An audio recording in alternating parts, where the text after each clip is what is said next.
for youth groups and 5 million for women groups and those living with disabilities in each senatorial district, which is the 270 million is talking about. Having done that, we have staff. NDDC has about 1,400 and something staff across the 9 states. Each of these staff, whether you like it or not, are also like representatives of their people. We are under a lot of pressure, and we decided at management level and sought approval to pay COVID allowance to every staff of the NDDC, which we did. And from what I was paid, I am still paying people out as palliative. A lot of the staff also use that for treatment of their, some of the union members met me last week. If not for that money, they will have lost their families. So we took care of ourselves. We are NDDC, we'll take care of ourselves before we can take care of the other people. If we all die because of COVID, who will take care of, who will do the intervention? Now, the MD. Yes, sir. The staff, you are talking about the staff. Yes. We paid. These staff are collecting their monthly salaries. Yes, sir. So on top of that, you give them more money to take care of themselves. Yes, sir. Okay? Yes, sir. Take note of all these things, please. Yeah, listen. Okay. Then I wouldn't. It was gradated. Everybody don't receive the same thing. But the major COVID intervention by the agency was that we sought approval from Mr. President himself, which had 3 major components. The major part was the medical, and which we distributed to the 9 states. We gave ECG machines. Some states have not even had hemodialysis until we give them hemodialysis, mobile X-rays, everything you can. I mean, like they were televised and publicly declared. The second aspect was food palliatives, which we distributed to all the 9 states. And the third aspect had to do with publicity, in which you can see the billboards everywhere telling people about protection from COVID-19, the flyers, jingles on the radio and everywhere. The messages are everywhere. We did those 3. Those are the major COVID interventions. But let me just say something general. When Mr. Chairman was reeling out the IMC1, IMC2, and the different effects, many of the expenditure, like for DTA, had not been paid over the years. When we came in as IMC, we started clearing backlog of debts. NDDC was owing all the hotels in Port Harcourt. Transcorp Hilton is still being owed 30 million naira. We've been in discussion since yesterday. All manners of, there was no electricity supply to the NDDC building because of 26 million they were owing NEPA. All those things are part of all this. Staff had not been paid DTA for almost 3-4 years, which we paid and cleared. Staff had not been promoted for 4 years. We sought approval from the Honorable Minister, and we have necessitated the promotion, completed the promotion exercise. We are just about to do the 2019 and 2020 promotion exercise. It's just, even ASCON is helping us, and we are trying to decentralize because of COVID. At least there is relative ease of the lockdown. So some of these payments do not have like time barriers. Like let me talk about the one of the travels for overseas. Like now, NDDC has a lot of students abroad. They are owing them fees from 2016, 2017, 18, 19, and 20.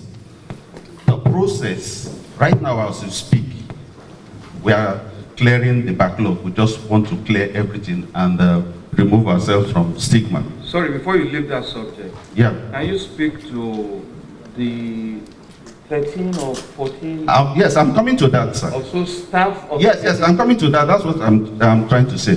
Okay, I have a document. NDDC has a consultant that helps them in the management of these things. And from time to time, they need to go and verify the students. Because even part of the queries we got in trying to pay this one was, are these people still students that were paying tuition and allowances too? So there was supposed to be a trip. When the memo was written for this, I was not even MD. I became MD, my name was just added to the trip in place of my predecessor. And normally, there are supposed to be 2 trips, one in June, one in September. But the practice is that, like, you pay out these monies early so that people can process their visas on time. Because part of the problems they have been having is you give them late money, they cannot get visas. America takes like how many months? We all know experiences with this. Are you saying that for staff that will travel in September? In June, it was supposed to be June. Nobody expected the lockdown. Let me finish my question. Okay, sir. The record said on the 17th of April, these payments were made. Listen. Okay, sir. Yeah, go on. I'm quoting. Yeah, you're quoting the records. Records. Yeah. On the 17th of April, Yes, sir. about 14 or 15 staff of NDDC was paid various sums of money ranging from about 5 to 1 or 2 million Yes, sir. to travel to the UK Yes. to attend graduation ceremony. Verification and graduation, sir. That ceremony of Yes, sir. people in June. Yes. I was wondering, where did they get flights to travel in June? Hold on, when there was a lockdown, and if the trip is meant for September, why are you paying in April? Sir, the trip, there are 2 trips. One, as I said, the processes started around January, the paperwork. I only did the final approval in April. We didn't expect the lockdown to reach this period. Because nobody knows when this lockdown finally will be over. Schools were supposed to open, and now we are hearing that there's no WAEC till next year. Okay. There's a revision of things. Like, we thought that this trip was still going. Our communication with the organizers is that immediately after the lockdown, they will do this. Okay, I take note of that. Please, Okay, sir. you said something about welfare to staff Yes, sir. on COVID. Yes, sir. Paid to staff according to each staff category. Yes. There are about 7 categories. One category was 10 million. Yeah, only one person. I'll give you the figures. I know, sir. Yeah. You gave 10 million to one person, one staff, Yes, sir. for COVID relief. Yes, sir. You gave 7 million each to 2 people. Yes, sir. You gave 5 million each to another 2 people for COVID relief. 148 people, staff, took 3 million each. Another 157 staff took 1.5 million. 497 staff took 1 million each. And then 464 staff took 600,000. All of that amounts to about 1.5 billion naira to NDDC staff for COVID relief. Yes, sir. Can you speak to that? Yes, I can speak to that. 475 million was also given to the Nigerian police to buy face masks and hand sanitizer. Sir, the NDDC, as you mentioned, without security, NDDC will not survive. Security, separate. Hello, sir. Yeah. Like we work closely with the security agencies. They are our partners, and if they make a request to us, we respond.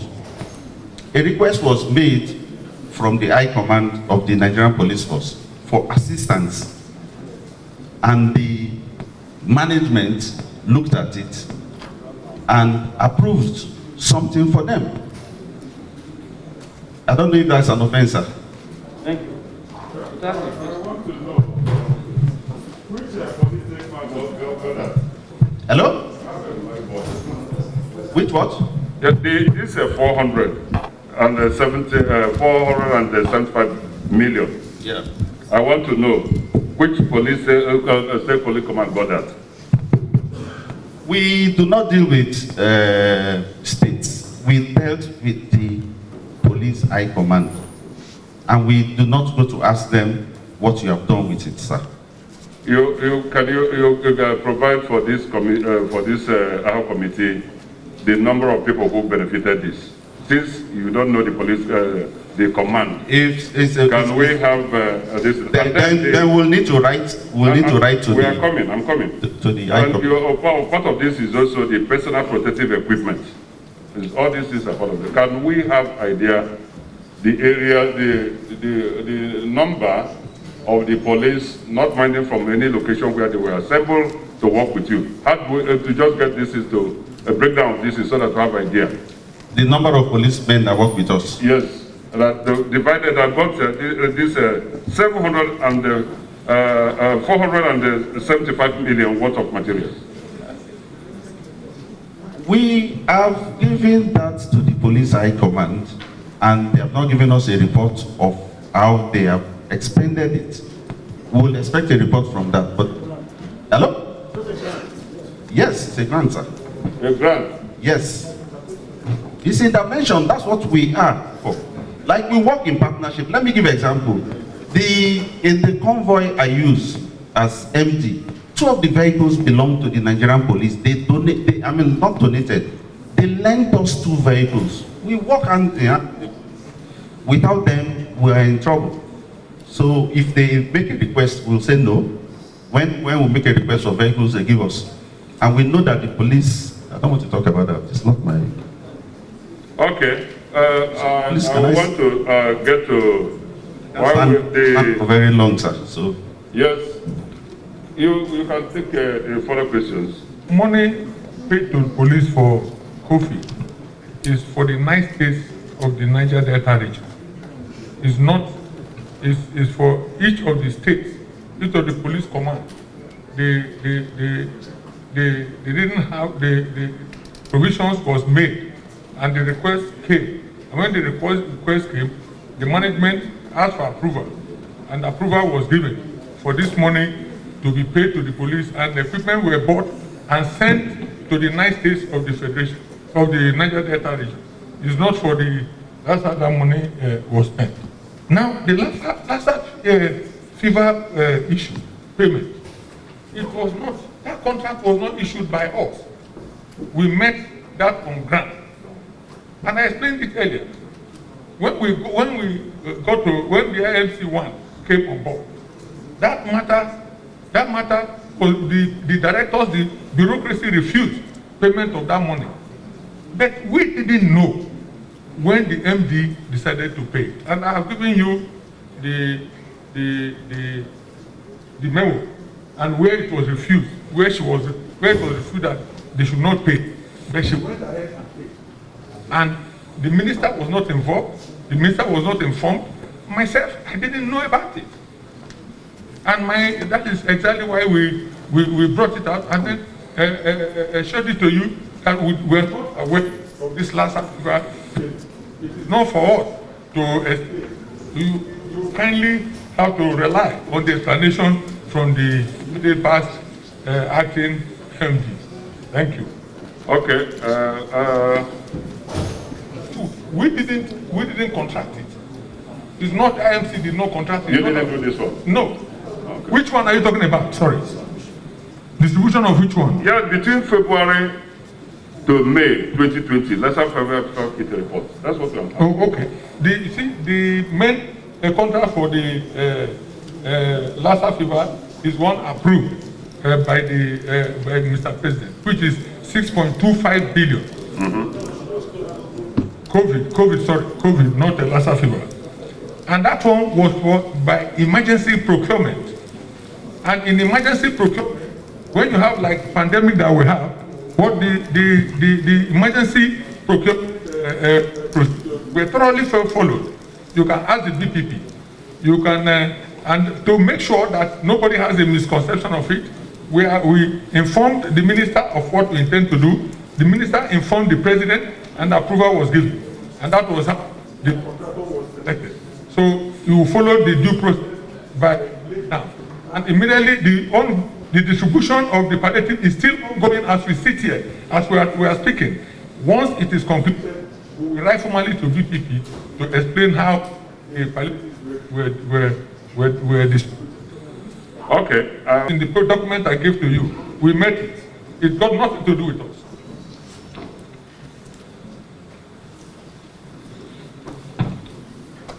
And you see, Mr. Chairman, let me also explain this. Most of these payments and these things we are talking about, what can help this committee is that we need to provide you with the facts on this payment so that you can see the real reason and how they were procured. Otherwise, sitting down here and with just explanation, it is difficult. Let me tell you, there is no payment that we did not follow due process, and that I am here to assure you.